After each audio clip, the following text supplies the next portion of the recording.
But वही है, ये जो स्ट्रक्चर है वो इनवाइटिंग लगता है बेसिकली एज अ ट्रेडर। मतलब ऐसा लगता है कि इधर से शॉर्ट कर लूँ, ये एक अच्छा एसएल बना है अभी, बट नहीं, वो रूल के खिलाफ हो जाएगा मेरे हिसाब से तो। हाँ हेलो दोस्तों, हाँ मार्केट ने एक नया लो लगाया है एंड डेफिनेटली इधर के स्ट्रक्चर के कारण, इधर के बड़े कैंडल्स के कारण हम ट्रेड नहीं ले पाए थे ये। अभी इस वक्त दो टाइप के फीलिंग्स या दो टाइप के विचार आपके मन में आ सकता है कि यार मैंने ट्रेड मिस कर दिया क्या, मैंने कुछ गलती करी क्या। तो वही है, it is all about eliminating bad trades and option buying में एक्यूरेसी कम होने की कारण वही होता है, एवरी डे आके इंट्राडे में आपको एक निफ्टी के ऊपर ट्रेड मिलेगा, इस ये एक्सपेक्टेशन आप नहीं रख सकते। आपको ट्रेड एलिमिनेट करना आना ही पड़ेगा अगर आप एक ही इंडेक्स के ऊपर फिक्स रह रहे हो। एंड अगर आप इंट्राडे ट्रेडर हो, बहुत गंदा स्ट्रक्चर है ये वैसे ट्रेंड ट्रेडर्स के लिए। ये देखो आप, ये ऐसे मार्केट दिख रहा है आज का। तो ऐसे मार्केट में यार ट्रेडिंग से बाहर रहना, मतलब ट्रेंड ट्रेडर के लिए मैं कह रहा हूँ, जो ट्रेंड कैप्चर करना चाहता है उनके लिए ऐसे ट्रेड, नो ट्रेड होना ही सबसे ज़्यादा ज़रूरी होता है। हेलो नमस्कार दोस्तों, आपका स्वागत है एक नए लाइव ट्रेडिंग के वीडियो में। आज 3 मार्च है, लास्ट मंथ होगा फाइनेंशियल ईयर का। देखते हैं कैसे क्लोज होगा ये मंथ।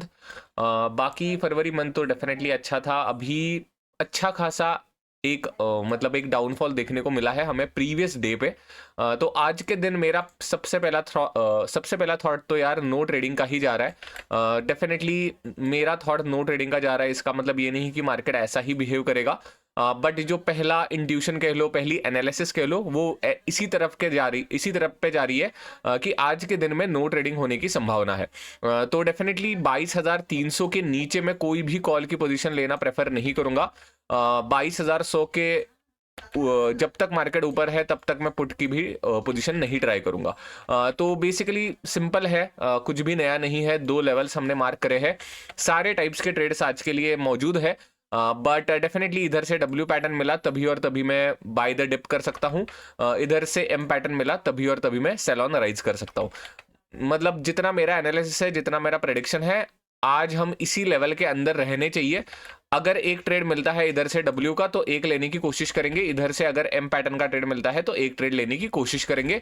सिर्फ और सिर्फ 50 पॉइंट्स के टारगेट रखूंगा मैं, कोई भी टाइप का ट्रेड हो आज के दिन, ठीक है। इसके ऊपर बाय एनी चांस चलने लगा, इसके नीचे चलने लगा या इसके ऊपर चलने लगा, कुछ भी चलने लगा, ज्यादा बड़े टारगेट्स रखना प्रेफर नहीं करूंगा। इतने बड़े फॉल के बाद डेफिनेटली कुछ ज्यादा एग्रेसिव जाने की जरूरत नहीं होती अगले दिन, ठीक है। आज का दिन कूल डाउन का हो सकता है एंड जैसा गैप अप ओपन हो रहा है, एक इनसाइड कैंडल बनने की ज्यादा संभावना मुझे दिख रही है, ठीक है। इधर आप देख सकते हो एक इनसाइड कैंडल बन सकती है, ठीक है। बड़ी रेड कैंडल भी बन सकती है, बट या पहला थॉट तो इनसाइड कैंडल का ही आ रहा है, ठीक है। हेलो नमस्कार दोस्तों, अभी डेफिनेटली मैं इस पूरे स्ट्रक्चर को एक ब्रेकआउट स्ट्रक्चर कंसिडर करूंगा, एंड अभी हम इंतजार करेंगे, एक रीटेस्ट मिलती है तो मैं एक ट्रेड लेना प्रेफर करूंगा। अभी देखते हैं इधर से मार्केट कैसे रिएक्ट होता है। I will quickly add the alert. Usually ऐसे टाइप का मार्केट मुझे फेवरेबल नहीं रहता, जब भी कभी ऐसे स्ट्रेट रैली आती है। बढ़िया, देखते हैं, अभी 10 भी नहीं बजे है, अर्ली मॉर्निंग का ट्रेड हो सकता है ये। इट इज़ वेरी सरप्राइजिंग, अगर कल के दिन इतना गंदा मार्केट गिरा था, आज के दिन भी मार्केट गिरा तो, बट ठीक है, 50 पॉइंट्स के ही टारगेट रखूंगा दोस्तों आज के दिन में, ठीक है। कंटिन्यूस 2 दिन ट्रेंडिंग होना मतलब इम्पॉसिबल नहीं है, ऐसी बात नहीं है कि इम्पॉसिबल है, बट या लाइक सरप्राइजिंग है मेरे लिए। देखते हैं, मैं आपको अपडेट करता हूँ। इधर आने के बाद एक रीटेस्ट चाहिए मुझे, इधर से एक निगेटिव कैंडल बननी चाहिए दोस्तों, ठीक है। अगर और नीचे आता रहता है तो हम फिर रिट्रेसमेंट का इस्तेमाल करके 38% के लेवल का रेफरेंस लेंगे, ठीक है। हेलो नमस्कार दोस्तों, अभी पिक्सल परफेक्ट रीटेस्ट हुई है एंड एक रेड कलर की कैंडल बनने जा रही है। तो अभी ट्रेड को ना कहने का तो रीज़न नहीं है, अनलेस एंड अनटिल ये बहुत बड़ी कैंडल में कन्वर्ट हो जाए। तो 300 क्वांटिटी के साथ ही हम कंटिन्यू करने वाले हैं। अगर आपने मेरा अपडेट का वीडियो, मतलब मंथली रिकैप के वीडियो में मैंने क्लियर करा है उसका रीज़न भी। क्या सीन है भाई, 22,100, ठीक है, ये पुट सफिशिएंट है आज के लिए। 50 पॉइंट्स के ही टारगेट होंगे दोस्तों, 50 पॉइंट से ज़्यादा टारगेट रखने का कुछ सेंस नहीं है। नहीं भाई, मार्केट धकेल देगा ट्रेड में मोस्ट प्रोबेबली, ये कैंडल भी इतनी बड़ी नहीं बन रही, तो मुझे ना कहने का तो ट्रेड को ना कहने का तो रीज़न नहीं है यार मेरे पास अभी कोई, ठीक है। देखते हैं कैंडल क्लोज कैसे होती है, हैमर वगैरह बन गई तो obviously I can't take trade. Okay, बड़ी कैंडल बन गई भाई ये तो, भगवान का लाख लाख शुक्रिया। मतलब वही है, मतलब ऑनेस्टली स्पीकिंग इतने बड़े टारगेट के बाद ना मैं पुट साइड का ट्रेडर लेना ही नहीं चाहता। तो ओ भाई, भगवान ने सुन ली हमारी। 20 पॉइंट नहीं, अभी भी 20 पॉइंट से कम ही है ये कैंडल। तो ऐसे डिनाई तो नहीं कर सकते यार हम ट्रेड को। बट यार सच्ची कहूं तो 106 का एसएल है ना मेरा, समझ रहे हो आप? इस पूरे स्ट्रक्चर का आइडियल एसएल मुझे बताओ आप। ठीक है, मैं अवॉइड नहीं कर रहा ट्रेड अननेसेसरी, आप मुझे बताओ, दिल से कहो, दिल से कहो, इस पूरे स्ट्रक्चर का आइडियल एसएल क्या है? इस कैंडल का लो ही तो आइडियल एसएल है, राइट? बताओ, ऐसे थोड़ी है। इधर से ही तो है 106, एंड अभी इस कैंडल का हाई कितने का लगा है? 128.9। तो 22-23 पॉइंट का एसएल देने की जरूरत है क्या दोस्तों आज के दिन हमें? मुझे तो नहीं लग रही भाई। मुझे तो सच में नहीं लग रही। एक हो सकता है, बट वही है यार, इस कैंडल का लो मैं नहीं रखूंगा एसएल, एंड ये भी हद मार के 20 पॉइंट की बनी ही है वैसे तो, देखा जाए तो, वैसे देखा जाए तो 109.10 एंड 129। यस, 129 का हाई लगा है, एंड लो कितने का है? 108.85। तो देख, टेक्निकली देखा जाए तो ये कैंडल भी 20 पॉइंट से ज्यादा ही है, 0.15 से। तो नहीं लेना यार मुझे ट्रेड, सच में मुझे नहीं लेना ट्रेड। 20 पॉइंट का एसएल बहुत बड़ा होता है यार, एंड वही है, ये हाफ बेकेड एसएल होगा मेरे लिए। 50 पॉइंट्स का ही टारगेट है, एंड वही हो जाता है ना, 20 पॉइंट का एसएल एंड 50 पॉइंट के टारगेट, रिस्क टू रिवॉर्ड की भी बैंड बचती है, ये भी तो सोचना पड़ेगा हमें। क्योंकि आज के दिन यार मैं 100 पॉइंट्स के टारगेट मैं तो नहीं रख सकता भाई। मतलब टेक्निकली ही बोल रहा हूँ, ऐसा नहीं कि प्रॉफिट हुआ है उसके बाद डिफेंसिव प्ले कर रहा हूँ। इतने बड़े दिन के बाद और एक इतना बड़ा दिन आ जाए, ये एक्सपेक्टेशन थोड़ी अनरियलिस्टिक लगती है मुझे। एंड ये कैंडल बड़ी बन गई, अगर ये 10-15 पॉइंट का एसएल होता ना, मतलब फॉर एग्जांपल अगर इधर से 106 है ना ये, 106 और 15 कितना होता है? 122 123 पे एंट्री मिलती तो ठीक होता। बट इसका हाई भी टेकन अवे हुआ है, एंड उसके बाद मार्केट 122 123 पे आ रहा है। तो क्या करना चाहिए हमें? हाँ, ये भी तो हम करते हैं वैसे।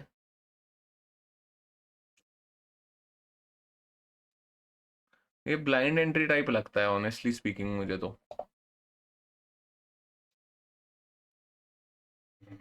इस टाइप का ट्रेड अवॉइड ही करना चालू कर दे क्या हम? आप समझ रहे हो मैं क्या बोल रहा हूँ? यूजुअली क्या होता है, जब भी कभी बजट के बाहर कैंडल बनती है, ठीक है, तब इसका हाई टेकन अवे होने का हम इंतजार करते हैं, एंड उसके बाद जब नीचे आता है मार्केट तब हम सस्ती एंट्री लेते हैं। But this is not a good approach I would say. अभी इधर से ये कैंडल खड़ी होगी ग्रीन या कन्वर्ट हो जाएगी ये हमें पता नहीं है ना, तो ऐसे सस्ती एंट्री लेने के चक्कर में प्रोबेबिलिटी वगैरह हैम्पर हो सकती है वैसे देखा जाए तो। क्यों मैं ऐसा क्यों कर रहा हूँ, बट ठीक है, anyways the core reason of not taking trade is ये कैंडल बड़ी बन गई। ठीक है, ये जो ग्रीन कैंडल बनी है, ये वाली जो हमारी एंट्री कैंडल है वो बड़ी बनी है, एंड उसी के कारण मैं ट्रेड नहीं ले रहा दोस्तों। ठीक है, अभी ज़्यादा कंफ्यूजन करने की ज़रूरत ही नहीं है दिमाग में। हेलो दोस्तों, जस्ट अपडेट करने के लिए आया हूँ मैं। डेफिनेटली ये थोड़ा सा टफ मार्केट लग रहा है। हमारे लेवल के आसपास मार्केट आया, उसके बाद red green red green red बनाता हुआ मार्केट अभी एक मुंह देने के लिए रेडी है। डेफिनेटली इधर से शॉर्ट कर सकता था मैं, बट कॉन्फिडेंस नहीं था, बिकॉज बहुत बड़े बड़े कैंडल्स बन रहे थे। जैसे कि मैंने रीज़न बताया कि ट्रेड ना लेने का रीज़न क्या है, एक बहुत बड़े बड़े कैंडल्स बन रहे थे, मेरा एसएल इधर फिट नहीं होता। अगर आप इधर अभी स्ट्रक्चर देखोगे तो एक आइडियल एसएल अभी भी 114 के आसपास का पड़ा हुआ है। ठीक है, 114 के आसपास एक आइडियल एसएल है। तो देखा जाए तो 130 के आसपास एंट्री हो सकती है, ये ब्लाइंड एंट्री नहीं होगी। ये स्ट्रक्चर तो डेफिनेटली वीक ही दिख रहा है मुझे, बट वही है, अभी समझ नहीं आ रहा मुझे। एंड ऐसे ही दिन टफ होता है कि आपको एग्जीक्यूट करे या ना करे समझ नहीं आता, that is the tough day. And वही आज के दिन मैंने वही कहा है कि भाई प्रॉफिट हो लॉस हो नो ट्रेड हो फर्क नहीं पड़ता, रूल्स ब्रेक नहीं होने चाहिए। तो रूल के हिसाब से तो यार इस कैंडल के बाद ही एंट्री थी हमारी, ये जो कैंडल बनी है, ठीक है, एंड ये कैंडल 20 रुपए से ज़्यादा बन गई। एट दिस टाइम हमारा आइडियल एसएल था 106, एंड उसके बाद के एक्चुअली कैंडल्स मायने नहीं रखते ज़्यादा। बट भैया ये जो स्ट्रक्चर है वो इनवाइटिंग लगता है बेसिकली एज अ ट्रेडर। मतलब ऐसा लगता है कि इधर से शॉर्ट कर लूँ, ये एक अच्छा एसएल बना है अभी, बट नहीं, वो रूल के खिलाफ हो जाएगा मेरे हिसाब से तो। बिकॉज एंट्री बननी चाहिए थी तो यार इधर बननी चाहिए थी। ये कैंडल अगर छोटी बनती तो डेफिनेटली एंट्री बन जाती, क्योंकि हमारे स्ट्रक्चर के हिसाब से एसएल हम इसी लेवल के आसपास रख सकते हैं, ठीक है। ऐसे बीच में एसएल रखना एंड वो सही बात नहीं होगी, टफ होता है इसीलिए इसीलिए टफ होता है मार्केट। बट देखते हैं, कुछ बात नहीं, कोई बात नहीं, अवॉइड कर देंगे मार्केट को, कुछ इसमें बुरी बात नहीं होती। अगर समझ नहीं रहा आपको मार्केट तो यार अवॉइड करना ही समझदारी होती है, ठीक है। मेरे हिसाब से तो समझ नहीं रहा, पता नहीं चल रहा मुझे। एक तो सबसे पहले मुझे यही बात समझ में नहीं आई कि इतने बड़े फॉल के बाद इतना कैसे, ये भी ट्रेंडिंग मूव कैसे आ गया। तो उससे ही शुरुआत हो गई दिन की, तो थोड़ा सा कॉन्फिडेंस लो ही था आज के दिन के शुरुआत में ही, ठीक है। देखते हैं, मैं आपको अपडेट करता हूँ दोस्तों। चलो वो बाय। हाँ हेलो दोस्तों, हाँ मार्केट ने एक नया लो लगाया है एंड डेफिनेटली इधर के स्ट्रक्चर के कारण, इधर के बड़े कैंडल्स के कारण हम ट्रेड नहीं ले पाए थे ये। अभी इस वक्त दो टाइप के फीलिंग्स या दो टाइप के विचार आपके मन में आ सकता है कि यार मैंने ट्रेड मिस कर दिया क्या, मैंने कुछ गलती करी क्या। बट अगर ऐसा हुआ, ठीक है, तो सबसे पहले आपको ये रीजन पता होना चाहिए, क्लियर रीजन पता होना चाहिए कि आपने इस केओस में ट्रेड क्यों नहीं लिया है। मेरे लिए वो रीजन है, इधर कैंडल 20 पॉइंट की बनी थी एंड मेरे टारगेट आज के दिन 50 पॉइंट्स के है, ठीक है। 20 पॉइंट का रिस्क एंड 50 पॉइंट के टारगेट 1:3 रिस्क टू रिवॉर्ड को मैच नहीं करते। बहुत रेयर होता है जब 20 पॉइंट के टारगेट 20 पॉइंट का एसएल में रखता हूं, तब I am for 100 points. Market देगा कि नहीं वो अलग बात है, बट मेरा एम जो होता है वो 100 पॉइंट्स का रहता है। तो 20 पॉइंट की रिस्क के बाद 50 पॉइंट का टारगेट रखना, ये मुझे फंडामेंटली किधर ना किधर डिसएग्रीमेंट लगी मुझे, एंड इसी कारण मैं किधर भी एंटर नहीं कर पाया। उसके बाद क्या हुआ, मार्केट फिर से नीचे आया, ऐसा नहीं कि नीचे नहीं आया, इधर के आसपास एंट्री ले सकता था मैं, कीपिंग दिस एज एसएल और दिस एज एसएल, बट वो मुझे थोड़ा सा ब्लाइंड एंट्री टाइप कन्वर्जन लगा कि यार कुछ ब्लाइंडली क्यों एंट्री लेनी है, अगर नीचे आ रहा है तो कुछ कह नहीं सकते, इधर से नीचे भी तो गिर सकता है मार्केट, ठीक है। तो ये तीन कारणों की वजह से मैंने ट्रेड अवॉइड करा है। इसमें मुझे कुछ भी गलत बात मुझे तो नहीं लग रही, ठीक है। बाय एनी चांस अगर ये छोटी कैंडल बनती तो यार ये सोचने की जरूरत ही नहीं थी। 15 पॉइंट्स के आसपास कैंडल बनती तो मैं विदाउट एनी थिंकिंग, बिना सोचे बिना डिस्कस करे मैं ट्रेड ले ही लेता। आई एम क्वाइट कॉन्फिडेंट, ठीक है। तो देखते हैं यार आज का दिन कैसे है, सरप्राइजिंग है मेरे लिए। अभी प्रॉब्लम यही हो जाती है, ये लेवल के बहुत दूर हम पुट भी नहीं ले पाते। आई रियली डोंट नो अभी पुट का ट्रेड भी है या नहीं। 11 बजे ही मुझे लग रहा है कि क्या दिन मुझे बंद करना पड़ेगा, मुझे समझ नहीं आ रहा। बिकॉज वही है ना, ये एक बार ट्रेन छूट गई आपकी, बाय एनी चांस इधर से फिर से मार्केट आता है, इधर से फिर से शॉर्ट करना मतलब बेवकूफ़ी लगती है मुझे। बिकॉज वही है ना, स्ट्रक्चर पूरा चेंज हो जाता है। इधर से हम एंट्री इसलिए लेते हैं बिकॉज ट्रेंड हमारे साथ है, बट बाय एनी चांस इधर ऐसे डब्ल्यू बन गया एंड इधर के टिप में मैं पुट ले रहा हूँ तो वो मुझे फंडामेंटली एग्री नहीं होगा। तो पुट का ट्रेड यार कैसे मिलेगा मुझे पता ही नहीं। ऐसा हो सकता है कि और एक मूव आ जाए, उसके बाद रिट्रेसमेंट आ जाए एंड उसके बाद मैं ट्रेड ले लूं, बट उसके चांसेस बहुत कम होते हैं। या ये जो मूव देख रहे हो आप, इधर से लेके इधर तक की मूव आने का इंतजार एंड उसके बाद की रिट्रेसमेंट एंड उसके बाद की मूव, बहुत कम है, उसके चांसेस बहुत ज़्यादा कम है। हेलो नमस्कार दोस्तों, अभी हमारा एसएल लिक्विडेट हुआ है जब भी कभी ऐसा होगा तो आपको आपने जो भी डिसीजन लिया है वो सही लगने लगेगा, एंड जब भी कभी इधर 180 या 200 तक मार्केट जाता तो मुझे लगने लगता कि यार ये डिसीजन गलत है क्या। तो ऐसा बिल्कुल नहीं लगना चाहिए दोस्तों। मैंने पूरे के पूरे रीजंस बता दिए थे कि मैंने क्यों इस कैंडल में एंट्री नहीं ली थी। कोर रीजन था, बहुत बड़ी कैंडल बनी थी। उसके बाद यार एसएल होगा, टारगेट होगा, वो हमारे हाथ में नहीं रहता। रूल्स के अंदर एंट्री आ रही है, रिस्क मैनेजमेंट के अंदर, बजट के अंदर एंट्री मिल रही है, तभी और तभी हम एंट्री लेते हैं। और दूसरी चीज़, अभी मैं वो कॉम्प्लिकेशन जो है ना कि भाई इसका हाई टेकन अवे होने के बाद अगर फिर से नीचे आ रहा है तो मैं एंट्री लेता हूँ, वैसी वाली भसड़े मैं अभी ख़त्म ही करने वाला हूँ। अननेसेसरी कॉम्प्लिकेशंस चाहिए ही नहीं। मतलब मेरी कैंडल अगर बजट के अंदर है तभी और तभी एंट्री होगी। बजट के बाहर अगर कैंडल या एसएल जा रहा है तो टोटली ट्रेड अवॉइड ही होगा, वो मेरे लिए ट्रेड है ही नहीं। उसके बाद फिर से सस्ता मिल गया तो मैं ले लेता हूँ, ये एसएल एनीवेज अच्छा ही है, कुछ नहीं। कैंडल के ऊपर पूरी की पूरी एंट्री डिसाइड होगी, ज़्यादा कॉम्प्लिकेट करने की ज़रूरत नहीं है। आई होप आप समझ पा रहे हो कि मैं क्या कह रहा हूँ। पहली बार मतलब इससे पहले मैं ये करता था कि ओके ये कैंडल चाहे 25 पॉइंट की बनी है, ठीक है, मेरा आइडियल एसएल है 25 पॉइंट इधर है, ठीक है। तो मेरा आइडियल एसएल होता है 15 पॉइंट्स का, ठीक है। तो क्या होगा, 10 पॉइंट्स अगर नीचे सस्ता मुझे मिलता है तो मैं सस्ती एंट्री लेता था, बिकॉज 15 पॉइंट्स का मेरा बजट का एसएल है, 25 पॉइंट की कैंडल बनी है, मैं बीच में किधर एंटर कर लेता हूँ, तो वो गलत बात लगती है। कैंडल ही मुझे 15 पॉइंट्स या 20 पॉइंट के अंदर की चाहिए, depending on my risk to reward. अगर वो हो रहा है तो उस कैंडल के हाई के ऊपर ही एंट्री होगी, एज सिंपल एज दैट। उसमें कुछ भी रॉकेट साइंस नहीं है, उसमें कुछ भी कॉम्प्लिकेशन रखना नहीं चाहता मैं। अभी इस इधर से, हाँ यार इधर पे ध्यान होना चाहिए था मेरा, मैं बात ही करने लग गया। बट ये निगेटिव कैंडल तो नहीं बनी है बाय एनी चांस। इधर से निगेटिव कैंडल बनी तो जैसे मैंने कहा था कि यार इधर डब्ल्यू सॉर्ट ऑफ पैटर्न बन जाएगा, ये स्ट्रक्चर खराब हो गया है बेसिकली। या इधर से अगर रेड कैंडल बनी भी तो फिर उसके बावजूद भी मैं नहीं ले पाऊंगा पुट साइड का ट्रेड। रीजन क्लियर है, इधर का स्ट्रक्चर डाउन ट्रेंडिंग रहा ही नहीं है अभी, ठीक है। चेंज ऑफ कैरेक्टर हो गया है तो कुछ भी सेंस नहीं है इधर रेड कैंडल के ऊपर ट्रेड लेने का, ठीक है। आई होप ये बातें भी आपको क्लियर हो गई है। तो वही है, it is all about eliminating bad trades and option buying में एक्यूरेसी कम होने की कारण वही होता है। एवरी डे आके इंट्राडे में आपको एक निफ्टी के ऊपर ट्रेड मिलेगा, ये एक्सपेक्टेशन आप नहीं रख सकते। आपको ट्रेड एलिमिनेट करना आना ही पड़ेगा अगर आप एक ही इंडेक्स के ऊपर फिक्स रह रहे हो।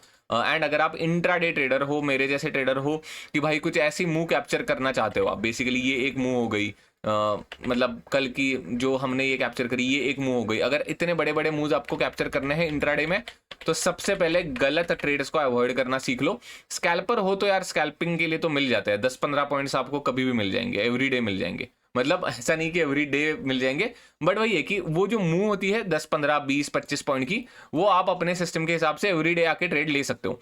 बट जो मेरा गोल होता है 50 पॉइंट्स एम करना, 100 पॉइंट्स एम करना, वो हर दिन उठ के नहा धो के उठ के रोज भाई मैं 50 पॉइंट्स के टारगेट के लिए बैठूंगा, वैसे वाला नेचर ही नहीं है ना मार्केट का। रोज रोज 50 पॉइंट्स के टारगेट थोड़ी देगा मार्केट, या तो रोज 100 पॉइंट्स के टारगेट थोड़ी देगा मुझे, राइट। तो अगर इतना बड़ा एम है तो ट्रेड्स कम करने ही पड़ेंगे आपको। अगर आपका 10-15-20 पॉइंट के आसपास का एम है तो यार आप अपने सिस्टम के हिसाब से देख लो, बट कुछ भी हो जाए दिन के 1 या 2 ट्रेड्स के बाद होने ही नहीं चाहिए आपके ट्रेड, ठीक है। आज का दिन मोस्ट प्रोबेबली नो ट्रेड ही होगा। देखते हैं, मैं आपको अपडेट करता हूँ। कॉल साइड का भी यार अभी बहुत ही वियर्ड है, नीचे से ऊपर आया है, मतलब या आराम से 100 पॉइंट्स नीचे से ऊपर आया है, तो मैं इधर बाय द डिप भी नहीं कर सकता, वरना मैं इधर नेकलाइन के ऊपर एक बाय द डिप की कोशिश करता, बट बहुत नीचे से ऊपर आया है मार्केट, ये बाय द डिप होगा ही नहीं है, खत्म हो जाएगा मेजरली ट्रेड, मेजरली दिन आज का, ठीक है। चलो बाय बाय। हेलो नमस्कार दोस्तों। अभी डेफिनेटली कोई भी ट्रेड करने का सेंस नहीं है, जैसे कि मैंने कहा था कि इधर से मुझे कॉन्फिडेंस नहीं था क्योंकि बड़े कैंडल बन रहे थे। जब भी अभी इधर नीचे मार्केट ने सस्टेन करा तो भी सेलिंग प्रेशर नहीं कंटिन्यू हो पाया एंड मार्केट सीधा का सीधा ऊपर चला गया। जो हमारी लेवल थी उसके ऊपर भी मार्केट ने क्लोजिंग दे दी, तो बहुत गंदा स्ट्रक्चर है ये वैसे ट्रेंड ट्रेडर्स के लिए। ये देखो आप, ये ऐसे मार्केट दिख रहा है आज का, तो ऐसे मार्केट में यार ट्रेडिंग से बाहर रहना, मतलब ट्रेंड ट्रेडर के लिए मैं कह रहा हूँ, जो ट्रेंड कैप्चर करना चाहता है उनके लिए ऐसे ट्रेड्स नो ट्रेड होना ही सबसे ज़्यादा ज़रूरी होता है। एंड डेफिनेटली हमारे रूल के हिसाब से, हमारे रिस्क मैनेजमेंट के हिसाब से हमने अवॉइड ही करा ट्रेड। डेफिनेटली इधर डब्ल्यू पैटर्न बनना वगैरह इधर हम ट्रेड नहीं ही ले सकते बिकॉज बहुत नीचे से ऊपर आ रहा है।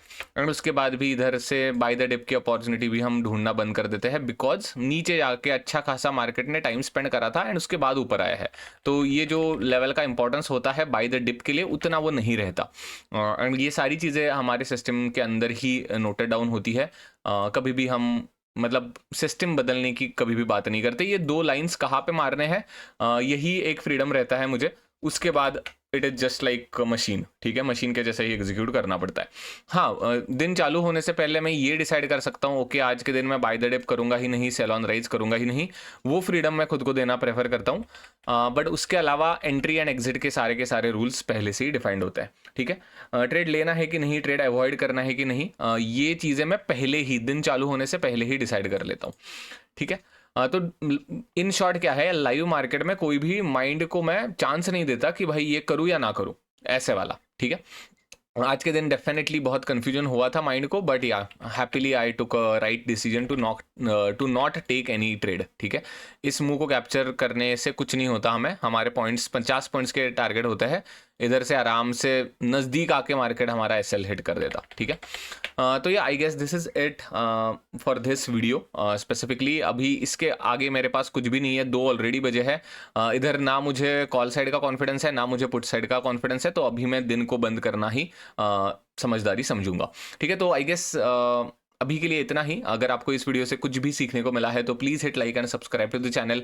अगर आपके कोई भी डाउट्स है तो आप कमेंट्स में मुझे पूछ सकते हो। Thank you, bye bye.